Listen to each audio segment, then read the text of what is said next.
Hello, my friends, and welcome to Quartet. It's so nice to have you here. It's a beautiful sunny fall day here in Berkeley Springs, and we're fully into the kind of the end of autumn. I think we've got every once in a while some really chilly nights, and it's freezing at night. But anyway, it's a beautiful time of the year here with lots of trees and colors, and we welcome you to our four-way discussion that carries on here for the next hour or so about what some really quite important things and whether there's an active effort to tamp down the evolution of humanity right now that we're living through. I mean, how do you make sense out of what's going on around here? Well, one of the ways that you can do that is to say there's an effort to kind of unhinge, if you will, or decouple the whole evolutionary process. So thanks for being with us. And thank you for all of those of you on our panel. Penny Kelly, how are you today? I am great. Hi, Greg. Hi, Kingsley.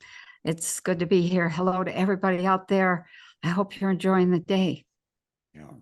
And Gregg Brighton, welcome.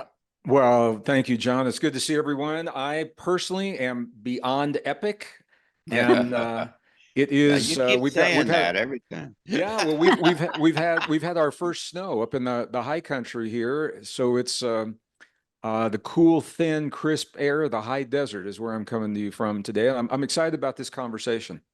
Good, Kingsley, welcome. Hello, John, and I'm beyond summertime. Europe has now changed its clock, so we are officially in the dark winter. So winter's coming, as the Game of Thrones would say. Greetings. Yeah. Well, good. Thank you for all. Thank you all, and it's nice to always fun to have these conversations. And thank you all that are joining us and our viewers.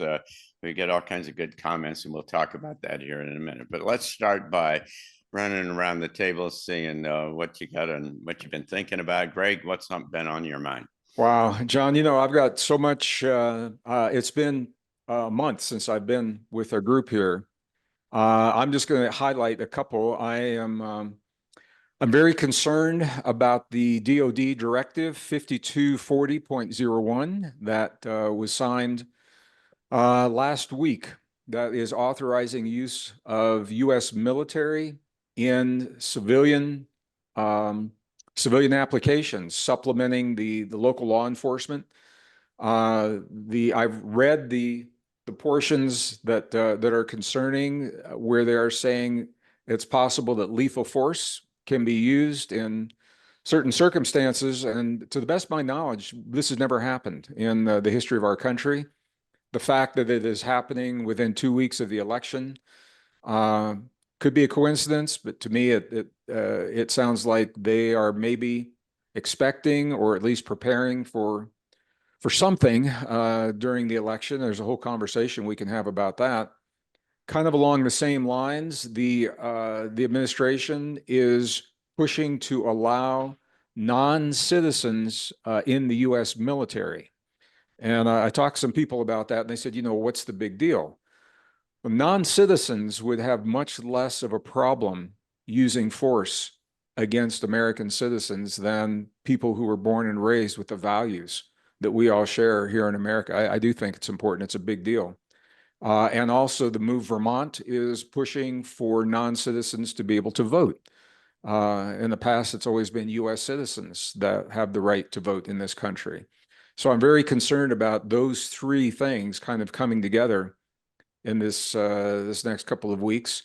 As always, I'm watching behind the scenes the push for war and for expanding the war in both the Middle East, and that now it has been proven there was actually U.S. military was involved in the attack on Iran or Israel did on Iran. They had U.S. fighter pilots sending social media posts, which they're not supposed to do, and they took them down. But they were social media posts of them in the cockpit on their way in this, at least supporting what was happening in Iran and the U.S. soldiers now that have been killed in Ukraine. So we do have U.S. deaths in Ukraine. So all of those are contributing to a widening and a deepening of the war efforts. Arguably, I think history will look back and say we're in World War III. It's not like it happens on a day, but these are all the fact that North Korean troops are now in Russia, training with Russia, presumably to fight in the Ukrainian war. This whole thing is just unraveling so quickly, and it's all happening right around the time of the election. So that's been on my mind last couple of weeks. Yeah, a lot of things, a lot of moving pieces to this. Penny, what have you been thinking about? Well, I had a very different path this last 2 weeks. I've been moving my library. I ended up running into a whole bunch of U.S. News and World Report magazines from 1989, all about Tiananmen Square, the collapse of communism in Russia, in Poland, in a lot of places. And so I started reading that. And what has been on my mind is the similarity between that time and the mood of people and the manipulation going on and what's happening now. Same thing. Same thing. It's like we've just repeated everything. And so what I came to is we don't, and I was going to say something also about everything Gregg just said, so I'm just going to let his stuff stand.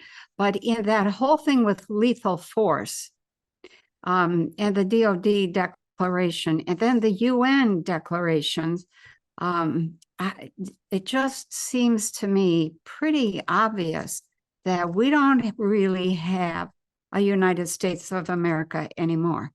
It's not there. The framework is there. The illusion is still there, but we don't really have a functioning, protective, working for us kind of government.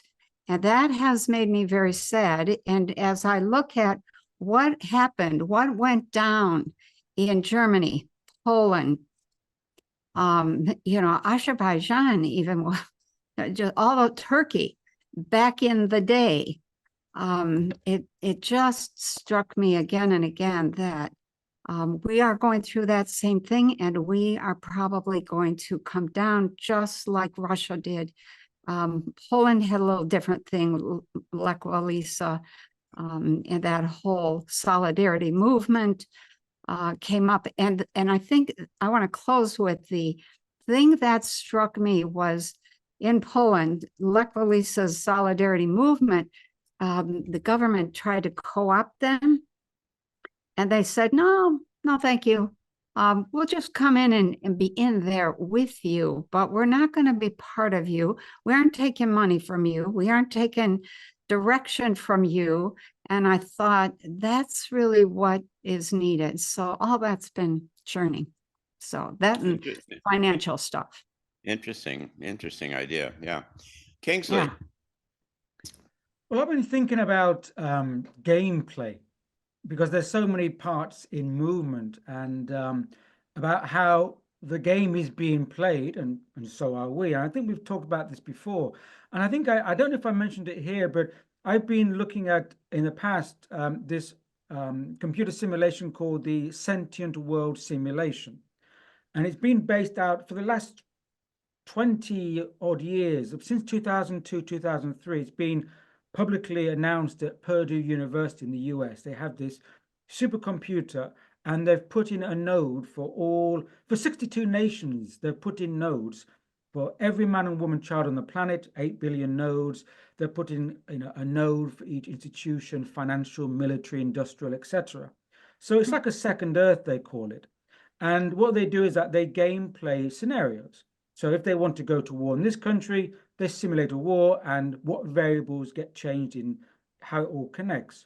So, I mean, that's been operative for the last, at least, I think, 20, 25 years.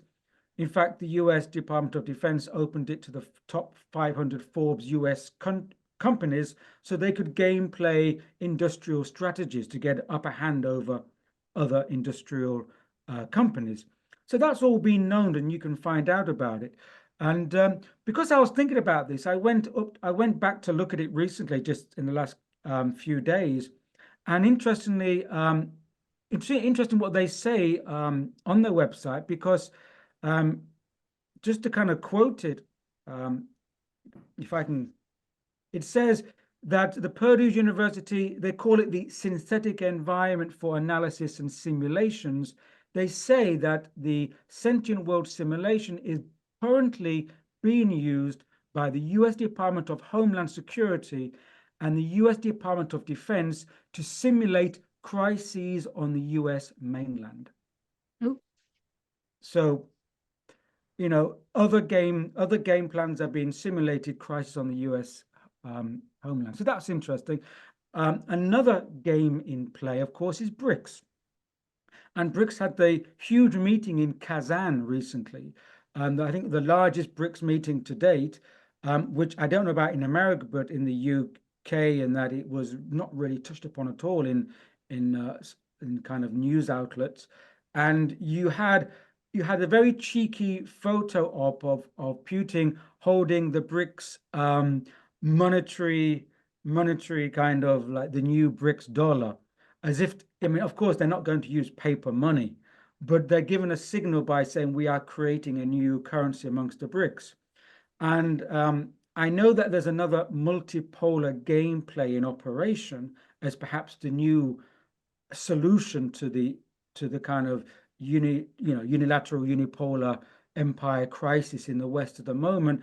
But I think we should be very careful about that, because there's similar strategies of digitization, surveillance, and digital currencies coming through the BRICS as it is coming through the Western narrative. But it's interesting that they're now, you know, gameplay in the BRICS much stronger. So I just wanted to mention that. Well, thank you very much. The thing that's been on my mind the last couple of weeks is some a new analysis by Cliff High, or some continued analysis by Cliff High, coupled up with the remote viewers from with particularly represented by Dick Allgaier, who is from Hawaii and one of the best ones in the world. And what they both suggest is that there was, in Cliff's kind of vernacular, is that there was a temporal marker that was associated with the conversation between Joe Rogan and Donald Trump that was on Friday, I think, last the 25th, and that had first shown up in 2009 and was reconfirmed in 2012 and 2020, at which time somewhere in there Cliff High had retained the remote viewers to look specifically at it, and they identified at apparently maybe 2012 that it was Joe Rogan and Donald Trump that in sitting across the table talking to each other, and that the important thing is that after that marker, when that happened, then there's 39 days until what this Cliff characterizes as the beginning of sci-fi world, which is his way of talking about the beginning, or characterizing the beginning of a whole new era that starts to behave in science fiction kinds of ways. And in particular, by the time, Gregg, you end up here in Berkeley Springs, it's about their imagery that is coming from both of the Cliff High's technology, as well as from the remote viewers, is flying saucers that are in the air and jet airplanes going, and they're common and they're all over the place. And it apparently, and Cliff keeps saying that in history, they're going to look back and say, this is the day, this is the event that kicked off the beginning of a whole new era. So, if you think of the possibility that Donald Trump would get elected president a few days before that, or a couple of weeks before that, then you could see that many things might be up in the air, and there would be a lot of ambiguity and uncertainty. And if this turns out to be one of them, then it is genuinely historic and a very, very, very big deal. And so that's what's been on my mind. And so it's here in the States, as everybody knows, we're working our way toward an election, and there's and early voting is already in place, and there's all kinds of October surprises that are coming all over the place. And so we're working our way from here to there. Thank you all very much. And so let's move on to our topic of the day. We're into a time, I don't have to tell you all, of extraordinary kind of change and growing uncertainty, chaos, likely, and structural change with the basic, very fundamental systems, the mechanical systems, the tangible, the physical systems that we all, to say nothing about the intangible kind of things, the thought, the images, the thoughts, the values, other things that are all kind of converging together to generate wholesale transition and shift from one era to another one. And in the middle of that, I mean, you could kind of back away and say that, yeah, that's what's happening. But as we work our way through the middle of this, the dynamics of how you move from one state to another one, with all of the inherent uncertainty associated with it, because there are, I can certainly tell you that there are a dozen or more different, legitimate scenarios about what the different kind of paths are from here to there and what might happen. And you find out every day that there's something different, almost another alternative that you hadn't thought about, or a variant on something that you had already seen. And so it's a time of extraordinary kind of uncertainty, and that alone generates a great deal kind of internal concern, if not stress, as you kind of work your way through this, saying, what in the world is going on, and so on. Well, it's very easy, and as a matter of fact, you could make a very compelling argument that part of this whole dynamic and this environment and the process we're living through is architected, is engineered, it's designed for some kind of reason. It's too organized not to be. The size of the component parts and their integration and the kind of compatibility of what is going on and how they're all moving kind of in the same kind of direction are all just, you may say, I don't know where this is going, but you can certainly see that it's going somewhere. And that this is not just random stuff that's all kind of showing up for who knows what kind of reason. And so as we move our way through this transition, the question then constantly becomes, at least to me, is why are they doing this, and what are the short-term objectives, and are these at odds to the larger kind of evolutionary push and the evolutionary jump that is the essential kind of description as we understand it of where we're going from here to there. And but could this get derailed in the process? Is there something bigger that's going on here? Is this about something that's far, far larger in terms of who we are on our planet than just thinking about the advancements in technology and social value shifts and nanotechnology and all the other kind of things that are just rocketing into the future, into terms that we really don't fully understand. And so our question today is related to that, and that is there an effort to essentially tamp down, to suppress this evolutionary jump in humans, which is kind of the natural, you could argue, the natural kind of process that happens you could project it many other kind of places. Penny can tell us about that. Many other places. This is not unique to what we're doing necessarily. That every kind of organism, if you will, goes through a life cycle that goes from stages to stages, and the transitions of the stages are necessarily mean the old world kind of, or the old situation disintegrates or implodes. It makes room for the emergence of a new world. And are there forces that would not like that to happen, or would like that not to happen? Is part of what's going on here? Is this struggle between two forces? Is this about an attempt to suppress the evolution of the species into this new space, into this new phase, into this new world that we talk about, this new human in this new world? Is that what's behind part of this? And then maybe we can talk about why, if that's the case, then why in the world are they doing that?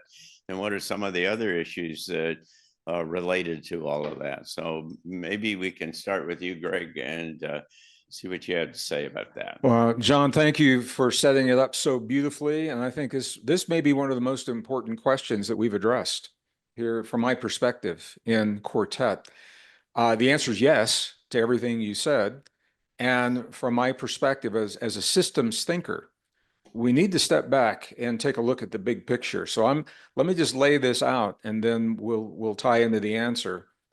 There is a concerted effort to geoengineer this planet, the climate of this planet, effectively pushing us back to a time in geologic history that we call the Pleistocene era. If that's accomplished, Earth's average global temperature is 10 degrees cooler, be 49 degrees Fahrenheit globally. CO2 levels would be very near extinction levels of CO2. 185 is extinction level. They're trying to push it back to around 210. That's not much wiggle room. The temperature's cooling, creating more ice. The bottom line is those climatic changes are not good for us as humans.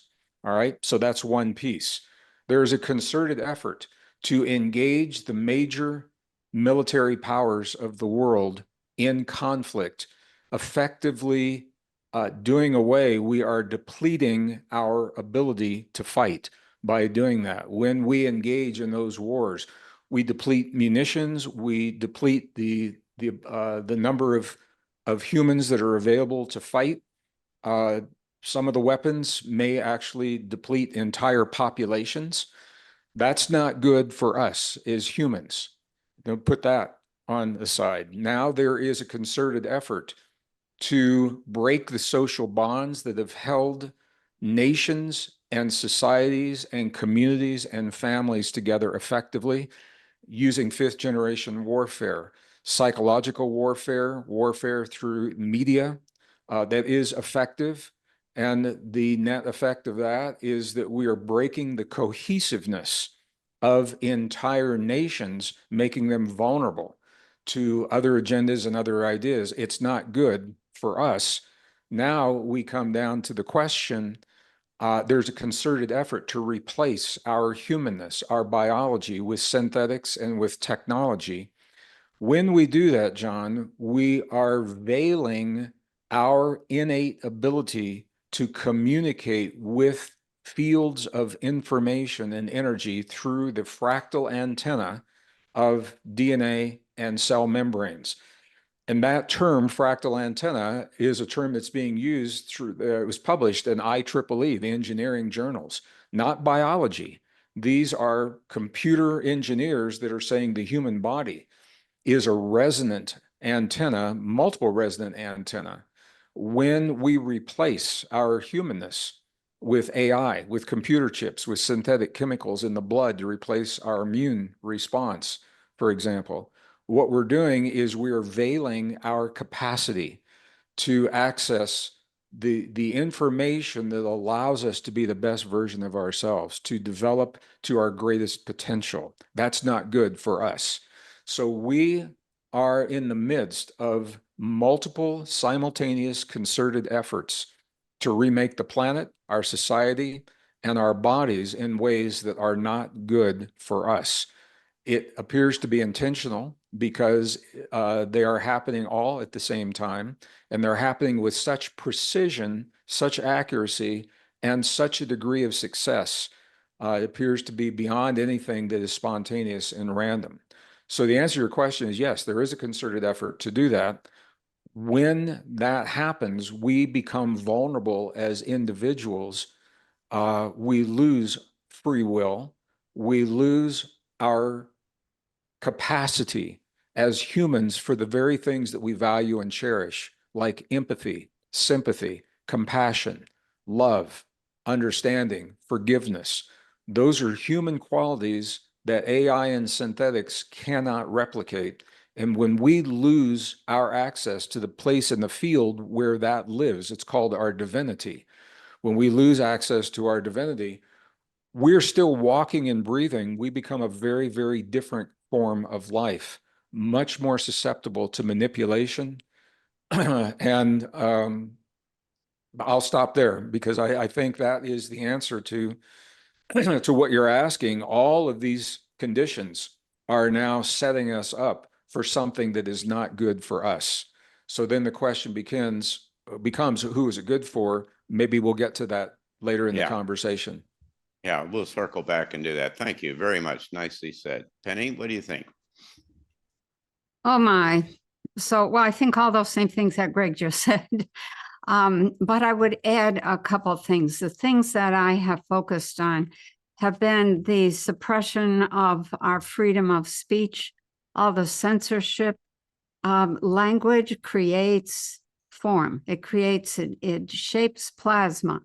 And therefore, plasma, which becomes matter, that's a direct link. When we cannot speak openly and freely, then what are the options then? We could go to telepathy, but we don't have the mindset for that. We don't have the training for that. And at this point, I'll say something in a minute about the physical condition.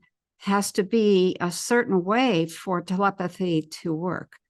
So that whole freedom of speech, that's what you want, what an invading army of people trying to take over would want, is that those people stop creating what they want and they start creating what we want.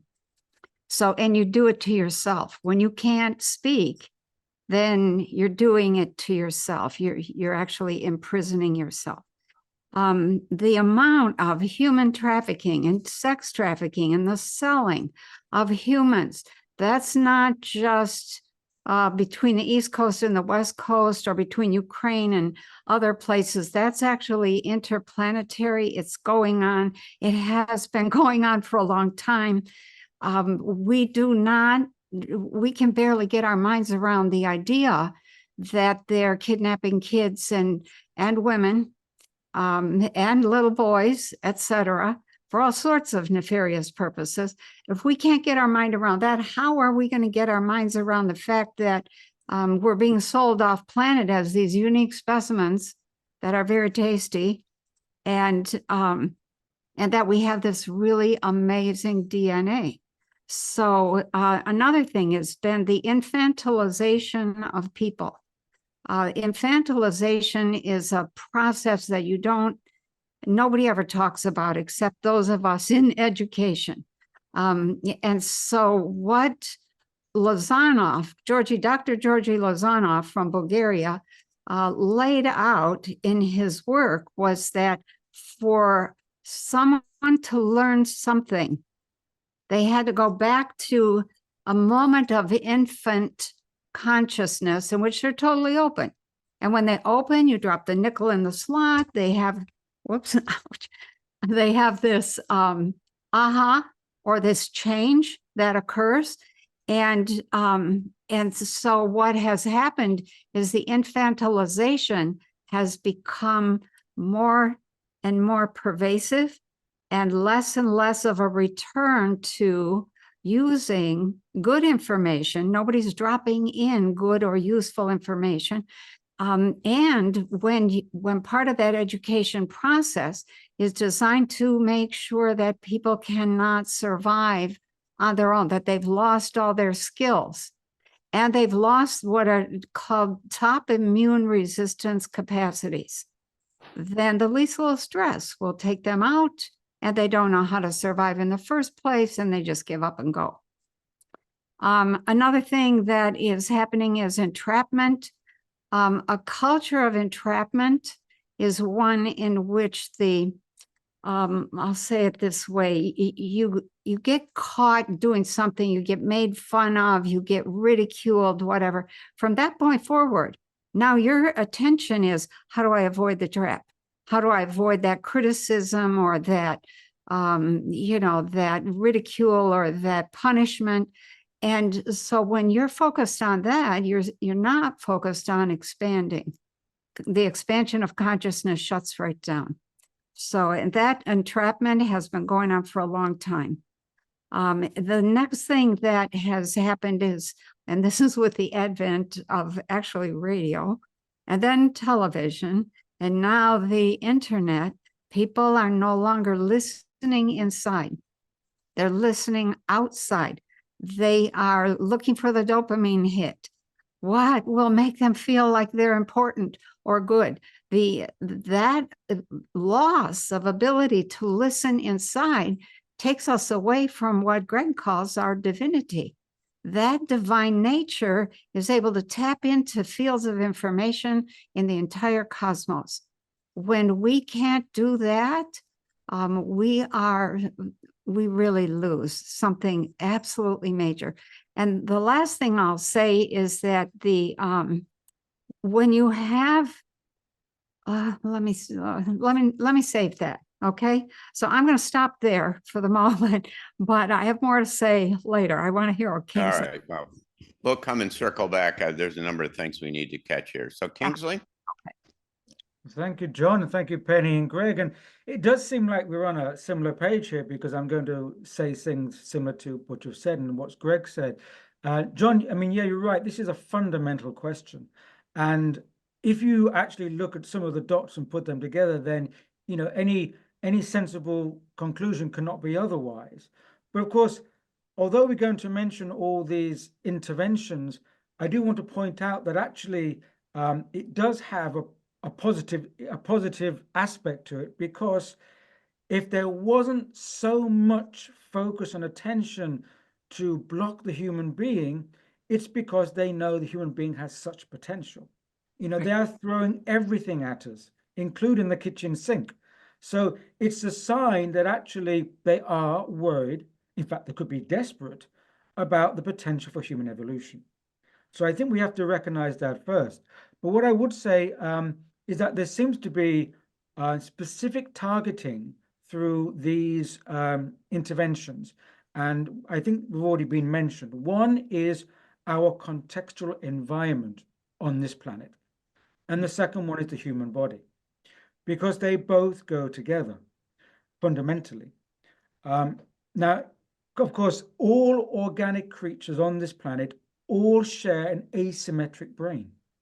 Even the minutest ganglia type of primitive form, we all have asymmetrical brains, because we are developed for this environment. We are specific for this environment. It's a carbon-bodied environment.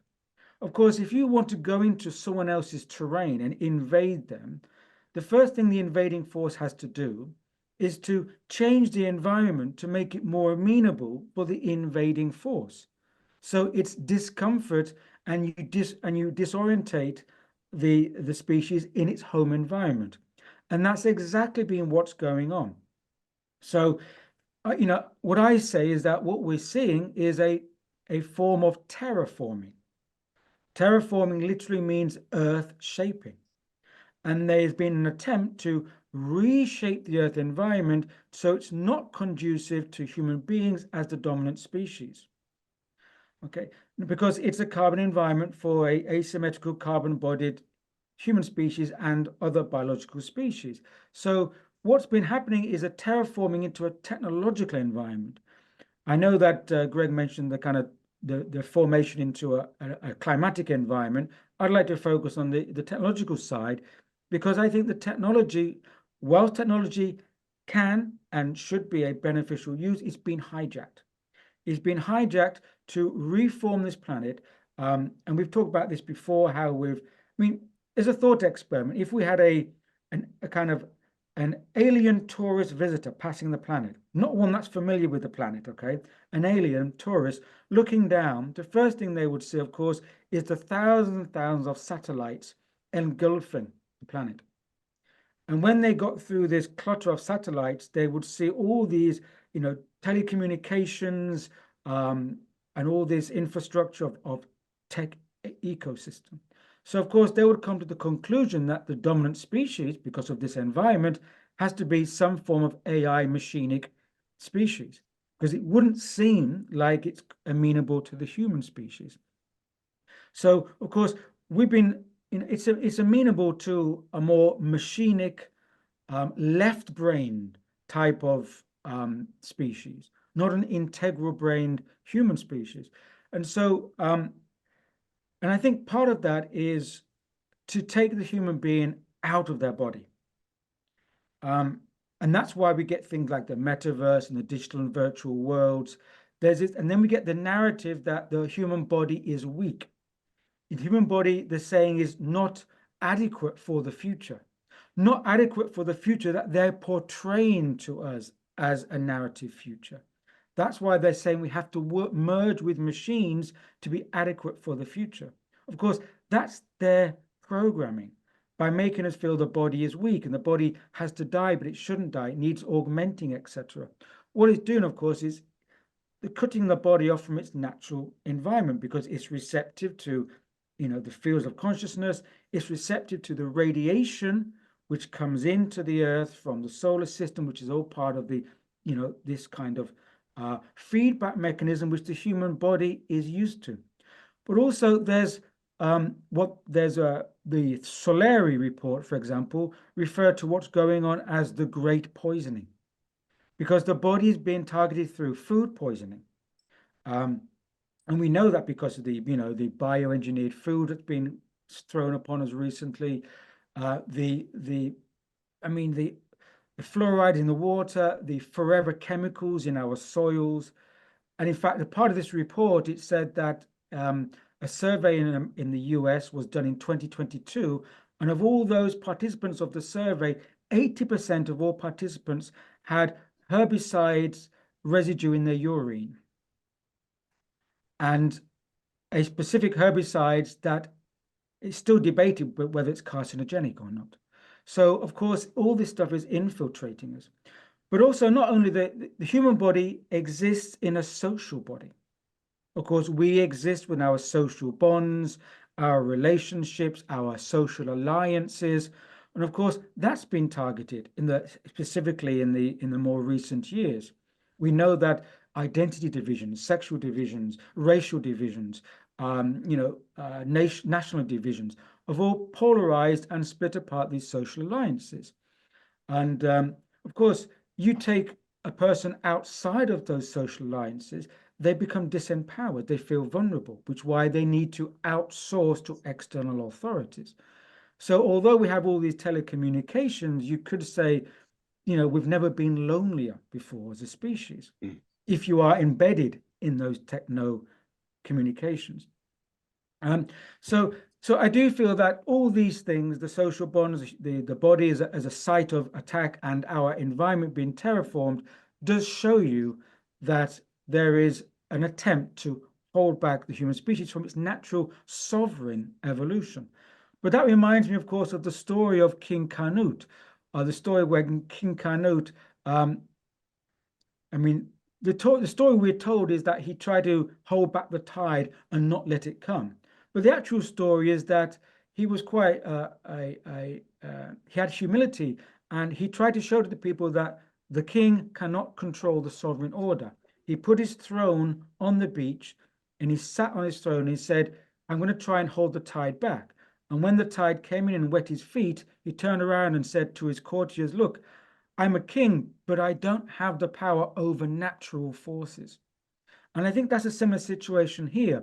Certain agenda is trying to hold back cosmic and natural cyclical evolutionary forces, but I don't think they can.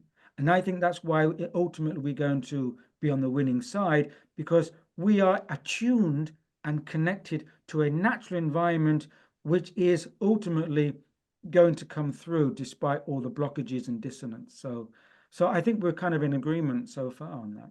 Oh, that's really great. Wonderful for all three of you. So let's move this to the direction that all of you have indicated at one point or another and say, so who's behind this?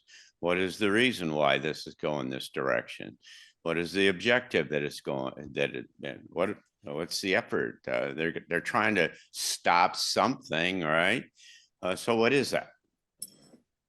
Mm. Okay. Well, okay, let's just start with the hard part. That some of that is us. I think we're afraid of our own power. I think we're afraid of our own government. I think we're afraid of our own future. I think we're ignorant about our bodies. What I was going to say earlier, Kingsley touched on, if you don't have, let me back up a step. Every single human is made of minerals and bacteria. Okay. So when you are told that bacteria are the evil ones and that you have to take this antibiotic and then it destroys your gut, your microbiome, and you don't have any bad reaction right away, you have a good reaction, you heal from whatever bacteria was infecting you, but you don't realize what happened inside of you. Your entire psyche changes. The gut and the psyche are one. And research has been coming out. I've been watching that for 20 years. When the first, I'll call it bloom of autism started, one of the women who had an autistic son was an MD. She was devastated and she said, I'm going to fix this. And she started researching and she was the first one to say, this is a profound disturbance in the gut.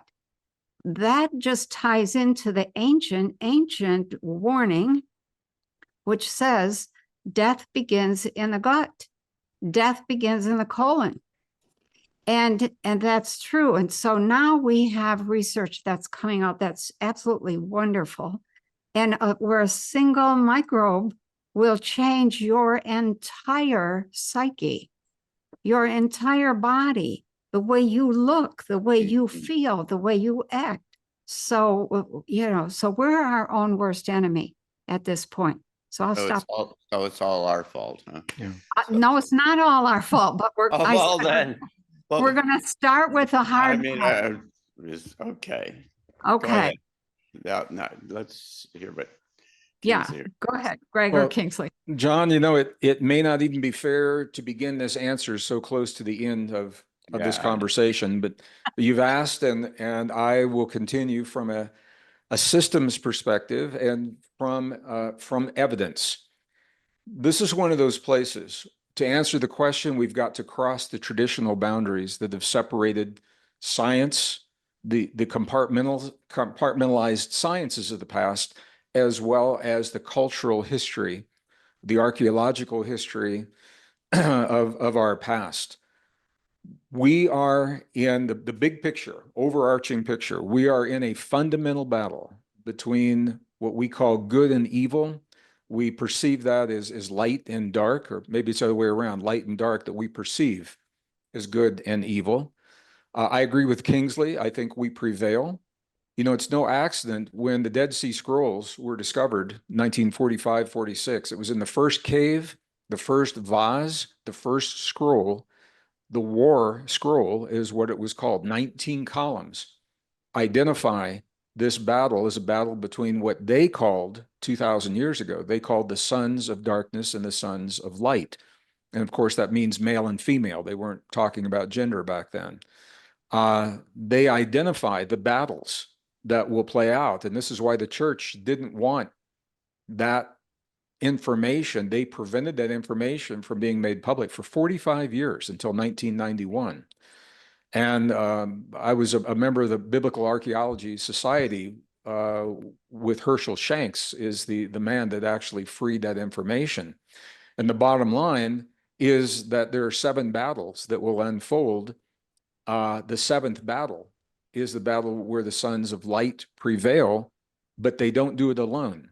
They do it through cosmic divinity and through the development of our own personal divinity. In other words, when we become the best version of ourselves, we have what we need to triumph and prevail in this battle. There are different kinds of evil. There's biological evil that keeps us from accessing our greatest potential. There is social evil. There is kinetic evil, battles on the battlefield in Ukraine and Israel. There's psychological evil where we are pitted against one another. So all of that, you say, well, who benefits from that? If you're to believe the archaeological remnants that are coming out of the Middle East, out of Babylon, Sumeria, Mesopotamia, places like that, this is where they make the link between forces of evil and cosmic entities that are at war in the greater cosmos, and we are now part of a greater war that has been unfolding for a long time. Humans are the prize. Earth is the prize. Ultimately, we're fighting for our sovereignty as a biological species. We're fighting for our sovereignty for this planet. That's the big, big picture. So, and when you begin to think from that perspective, some people say it sounds crazy, and it does, except you look at the craziness of the world, and all of a sudden, this perspective, this context, pieces begin to fit. If the climate that we're going to is not good for us, who's it good for? If depleting our ability to defend our planet is not good for us, who's it good for? And you go right down the line, softening up the planet and the people of the earth for an agenda that has been spelled out for us for thousands of years, and people have believed it was a metaphor. Now it appears that much of it is very real, very concrete, and very tangible. So I'll stop there. So next week, next quartet session, we're going to circle back and we're going to open this up. But Kingsley, who's behind all of this? Where is this going? Well, $64 million question, but I think to get to that, I think, again, we've touched on this already and what Gregg and Penny have said. To say who's behind it, I think you have to connect it with why now? Because they're indelibly linked. And why now is because this is a specific time in evolution on this planet and in this cosmic zone. So it's not just any old time. Everything's come together. And that's why many historical records and sacred texts and scriptures have alluded to this time. And it wasn't just metaphorical or allegorical. It was referring to this time that we're moving through a threshold.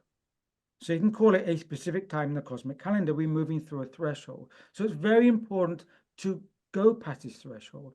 And of course, whoever gets advantage through the threshold gets the prize, you could say.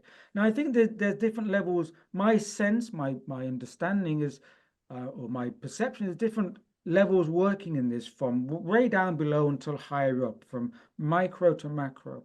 On a micro scale, I'd agree with Penny that we are sometimes our own worst enemy because we are in a participatory reality. So like the famous film and book Solaris, the book by Stanislav Lem and the film by Tarkovsky, when the humans came to this planet, they didn't understand it, and the planet was an intelligence that went into their mind, took out their ideas and their reflectors and manifested their own mind. Of course, so they got everything coming back to themselves. That's a good kind of analogy, because we've been programmed with narratives. We've been programmed with believing in certain future directives, as we've talked about. And so we start to kind of absorb that and reproject it. And so we start to actually, almost like a self-fulfilling prophecy, is that there's a danger here, is that we start to become unwitting manifestors in this game, which is to our detriment. So that's why we have to be very careful what food we intake. I don't mean physical food, I mean impacts and information as food. On a higher level, I think there are certain smaller level groups, what we may call high-powered cabal groups on this planet, that have this information. They know we're moving through a threshold, and they want to have control or power, as they term it, on this planet as it goes through the threshold. So to do that, they have to, let's say, disempower through certain means many people, so the smaller groups can more easily retain their power. So when we go through the threshold, they are the power regime. So they want to take advantage of this. And then on a higher level, I think, as Gregg alluded to, there is a kind of cosmic forces that are involved in having some kind of, let's say, or some contact or some kind of consequences of how this planet goes through this threshold. And of course, there's forces who want to make sure that it goes through correctly on a evolutionary trajectory. And there's other forces which feel that they can push it into another trajectory which feeds their kind of evolutionary path, which is not conducive to ours. So I think when we know we're moving through this threshold, you can see that there are certain forces wanting to gameplay the advantage of moving through this threshold. All right. Well, that's wonderfully kind of described. And we just touched on this issue of kind of who's driving all of this, or what is driving all of this. And so we'll come back next time and we'll explore that in more depth, because this is really a structural and fundamental kind of issue that merits a little bit more discussion. So thank you all very much. And thank all of you who are our viewers and our friends who check in and follow us all the time. It's always encouraging to us here at the Arlington Institute to run into people at transition talks or any of the other programs and situations where that we host, and they come up to me and say, I watch everything that you do, and Penny and Kingsley and Gregg. It's just really wonderful. And so we really appreciate all of you coming and all being a part of this, and your comments and your questions. And let me remind you that Gregg's going to be with us at Transition Talks, our monthly discussion or speaker series. And it's on the 7th of December, and I believe, and we're looking forward to that, Gregg, and having you there. And we all here at the Arlington Institute are in the business of trying to think in deep, kind of systematic ways about what this big transition is all about, where we're going, what kind of possible worlds might come out of the back end. How do you prepare yourself to get from here to there, and that this is an amazing time to be alive. And the basic question is, how do we all participate in the most effective way for all of us to kind of generate this new world and this new human? And so come back and be with us in a couple of weeks, and we'll do this all again. And so thank you all very much, and thank you all of our listeners and viewers. Come back and we'll see you all again. Thanks so much. Bye-bye. Thank you all so much. Thank you, Penny, Kingsley, and John. Yeah, thank you. Love you all. Come again. Bye-bye. Bye.